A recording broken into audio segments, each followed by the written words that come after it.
warahmatullahi wabarakatuh.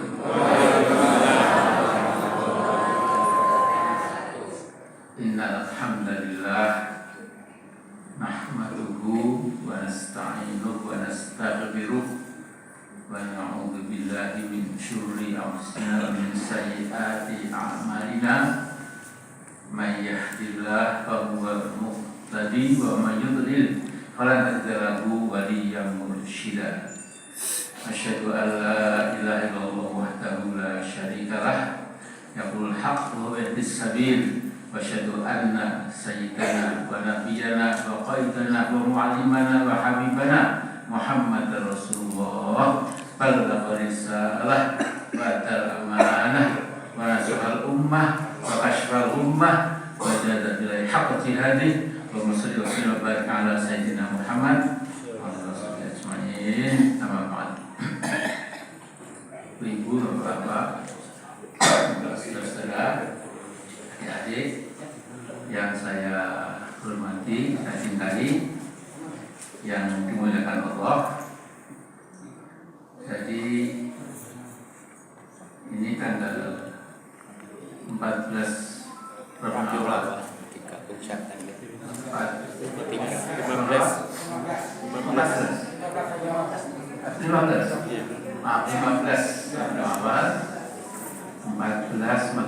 Hijriah. Jadi tema pengajian satu pagi di Masjid Al-Azhar ini ya memperingati milad atau maulid Nabi kita Muhammad SAW. Jadi angka ini ada beberapa penceramah agama yang membid'ah-bid'ahkan dan lain-lain, ya itu hak mereka, ya nggak usah kita akan habis, ya, karena kita mengambil faedah sangat besar kalau kita merefresh, menyegarkan kembali, ya, ingatan kita kepada junjungan kita, panutan kita, ya, yang membawa cahaya, ya, mengeluarkan manusia dari jahiliyah, ignoramus bahasa aslinya itu, ya, kejahilan, kedunguan, ketidakberpikiran, kebodohan, ya, menuju kepada cahaya ilmu yang bisa membedakan mana baik, mana buruk, mana berbahaya, mana bermanfaat, dan lain sebagainya. Nah, saya tentu harus mengambil beberapa tema saja, tapi saya akan menyampaikan di sini tidak ada hamba Allah sejak Nabi Adam sampai sekarang, sampai hari kiamat, yang kehidupan pribadinya itu ditelisik, dianalisa, disoroti dengan ilmu sejarah, ilmu moral, ilmu sosial, politik, dan lain-lain, itu selengkap, seutuh, dan sekomprehensif seperti Nabi kita Muhammad SAW. Karena ada ratusan ribu, jutaan buku, ya, dari berbagai keahlian, ya, baik dari kalangan kaum muslimin sendiri yang Sunni maupun yang Syi'i, ya, kemudian dari kalangan Orientalis, ya, yang mencari-cari kelemahan Nabi dan lain-lain. Tapi justru dijamin oleh Allah, mereka ingin meredupkan cahaya Allah dengan membuat image Nabi kita itu seolah tercoreng-coreng, ya, itu pasti akan terlindas oleh banjir bah, ya, bagaimana tulisan-tulisan sejarah itu yang mengunggulkan Nabi kita itu. Ini memang luar biasa. Saya pernah menyampaikan, saya pernah ditanya oleh Ustadz Sambo, sahabat saya, Pak Amin, umur Nabi itu berapa? Ya 63 tahun. Tidak Pak Amin. Umur Pak Amin, umur Nabi itu puluhan ribu tahun. Gimana logikanya? Pak Amin itu Nabi ketika Isra dan Mi'raj sampai Sidratul Muntaha itu kalau dalam Al-Quran itu perlu khamsina alfa sanah mimma ta'udun, perlu 50.000 tahun supaya kamu menghitung. Jadi kalau kita jadi cahaya, cahaya itu 1 detik 3.000 km, 3.000 km 1 detik ya. Nah kalau 50.000 tahun itu berapa? Ya enggak, nolnya banyak sekali, ini sampai ke rumahnya Nabi. Jadi Nabi kita ini Bapak Ibu itu memang khairul anam ya, sebagus-bagus manusia, Sayyidul Anbiya, Sayyidul Rusul ya. Nah jadi sesungguhnya kadang-kadang ada orang sangat strict, nggak pernah pakai Sayyidina, langsung Muhammad saja. Itu kadang-kadang Muhammadiyah itu seperti itu kadang-kadang, tapi kadang-kadang agak kelewatan ya. Para Anbiya aja mengatakan itu Sayyid mereka itu ya.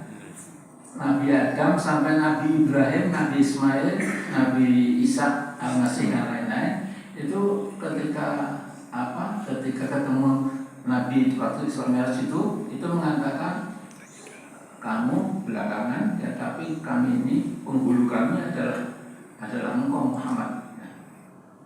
Nah jadi sedikit catatan itu bahwa semakin kita mendalami tarik Nabi itu, kita kadang-kadang semakin terganggu-ganggu dan kadang-kadang memang emosi kita itu tidak terkendalikan, tahu-tahu sudah menetes. Nah, jadi yang pertama begini, Nabi itu seperti kita hafal itu mewariskan 4 sifat SATF ya. As-sidqu, al-amanatu, al-fatanatu, sidik, at-tabligu, dan al-fatanatu. SATF, sidik, amanat, tabligh, al-fatanatu. Nah lawan dari sidik itu al-kidbu, kebohongan. Kemudian lawan amanah itu khianat atau khianah. Kemudian lawan tabligh itu kitman, menyembunyikan. Kemudian lawan daripada fatonah itu adalah baladah. Jadi kata baluda, iya baludu, baladatan ya. Jadi baluda itu sama dengan jahil, pokok, tolong, dungu, hudu, kebu ya. Kemudian ya beludu, baladah, balad itu ketolongan. Nah kalau misalnya kaum muslimin seantero dunia memegang SATF sungguh-sungguh ya, tentu pemerintahannya, politiknya, sosialnya, ekonominya, hukumnya mesti urut jalan. Urut jalan berarti ya jalan yang lurus karena menapaki akan pernah ditapaki oleh Rasul kita yang kita cintai.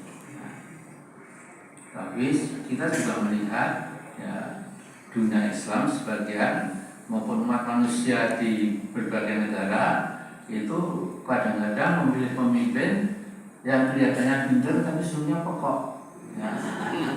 Yang kelihatannya merakyat tapi itu hanya polesan memihak kepada kaum kaya, kaum konglomerat, korporatokrat gitu.